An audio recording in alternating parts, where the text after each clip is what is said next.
was known as the loud music murder, an argument sparked by loud hip-hop music that cut 17-year-old Jordan Davis's life too short. And now, 3 years later, Jordan's father is vowing to honor his son's memory. A family torn apart, now on a mission for gun reform. This is Jordan's bedroom. I still come in here from time to time. It's been 3 long years since Ron Davis lost his son, Jordan. Presented that to me during Jordan Davis Day. And this is when Jordan was smaller and we had Christmas pictures. A wound time will never heal. I would imagine as a father, it's all hard. Yeah, it is. What's hardest? Even now, 3 years later, sometimes I'm sitting in my easy chair and I just feel myself listening out for the door, listening out for the keys to be in the door. Even though your brain knows that he's gone, you still want to hear that key in the door. It started with a trip to the mall with his friends in Jacksonville, Florida on Black Friday 2012. The 17-year-old was killed outside a convenience store, shot dead by 45-year-old businessman Michael Dunn. Basically, the boys are parked here. They pull in. Tommy Storms gets out to go inside the store, leaves the other 3 boys in the car. They leave the music playing loud. The music is rapper Little Reese's song, Beef.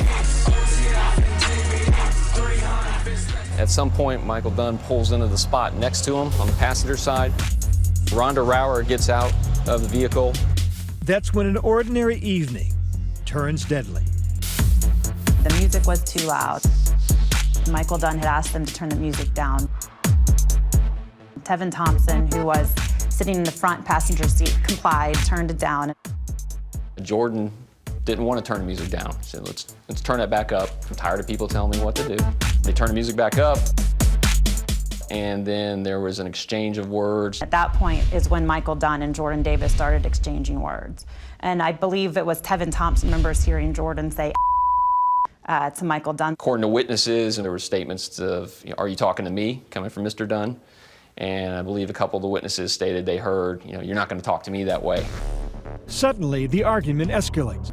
And before anybody knows it, Dunn is leaning over to his right, reaching into his glove box, pulling out a Taurus 9mm. Right about this time, Tommy comes out of the store, gets into the car, straps himself in, looks over, and sees a gun pointed at 3 feet away.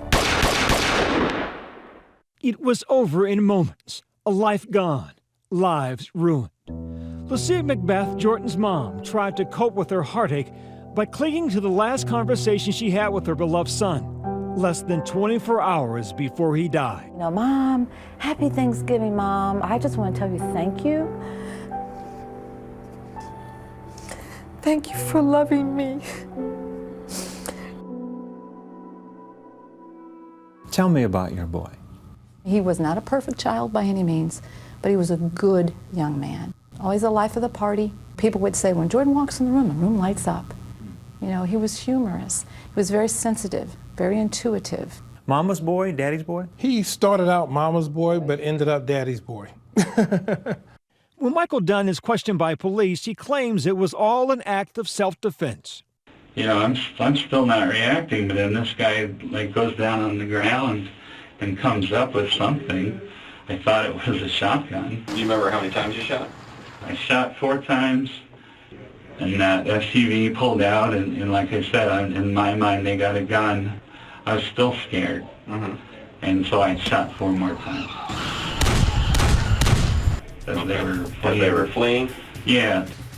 If he doesn't have any interaction with African Americans, and so when you don't have any, you just go by what you read or you go by what you see on television, people of color in handcuffs, people doing the wrong thing. You have this fear built up. Then immediately when you heard the loud music, they're going to become thugs and gangsters. After 2 years of waiting, Michael Dunn's trial finally begins in February 2014. Soft-spoken and polite, his friends in the car, Leland and Tevin, admit to the court that Jordan did yell at Michael Dunn. Do you recall anything that Jordan Davis said to the defendant? Yes, sir. What was that? Dunn insists Davis had a gun, but when none was found, Dunn's self-defense claim falls flat. According to Detective Musser, investigators found no weapons in the SUV the night of the shooting, nor anywhere near the gas station parking lot. After 6 days of hearing testimony, the jury goes out to deliberate their verdict, while Jacksonville waits for justice. No one person has all the right. Waiting on that verdict, there was a lot of tension in the city. My Twitter page, my phone, everything was blowing up.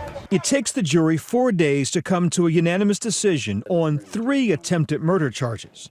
The state of Florida versus Michael David Dunn. Verdict is to count 2.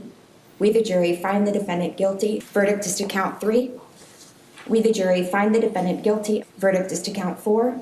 We, the jury, find the defendant guilty of attempted second-degree murder. But on the charge of first-degree murder for shooting Jordan Davis, the jury fails to commit. Jordan's parents refuse to surrender. Where does the fight go now? We will go back to court. You want a retrial? Yes, we're definitely going back to fight for Jordan.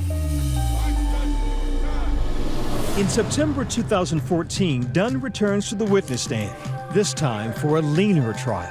At the end there, you said you can't say for sure what it is. Sure, I just saw the top. But today, are you sure it was a shotgun? Yes, I am. After 4 days of testimony and 5 hours of deliberation, this time the jury comes back unanimous. We, the jury, find the defendant guilty of first-degree murder as charged in the indictment. There's just this widespread relief. A small but loud group of demonstrators outside of the Duval County Courthouse became emotional when they saw Jordan Davis's parents walk down the courthouse steps. We're able to finally give him rest and closure. On October 17, 2014, and Mr. Dunn, your life is effectively over. the life sentence is in addition to a 90-year sentence for the 3 counts of attempted murder of Jordan's friends and 15 years for firing at a vehicle. The tragic end of Jordan Davis's young life has marked the beginning of a new one for his parents, Ron Davis and Lucia McBath, as outspoken activists for gun reform. We know that God has a greater purpose for Jordan's death and for what we're now doing. Why aren't you tired? Why haven't you decided, you know what, I lost my boy, we got justice in court, I'm just gonna move on? Jordan is driving me when you say, don't you get tired? All I have is my words to change people's minds, to stop people from killing, especially killing these kids. When murdering our youth, we're murdering society, and we're murdering our tomorrow. You're an optimistic man still, though, despite all that you've endured, all that you've seen. Yeah, because God has shown me the journey. You know, some of us, we go through life, we never know why we're here.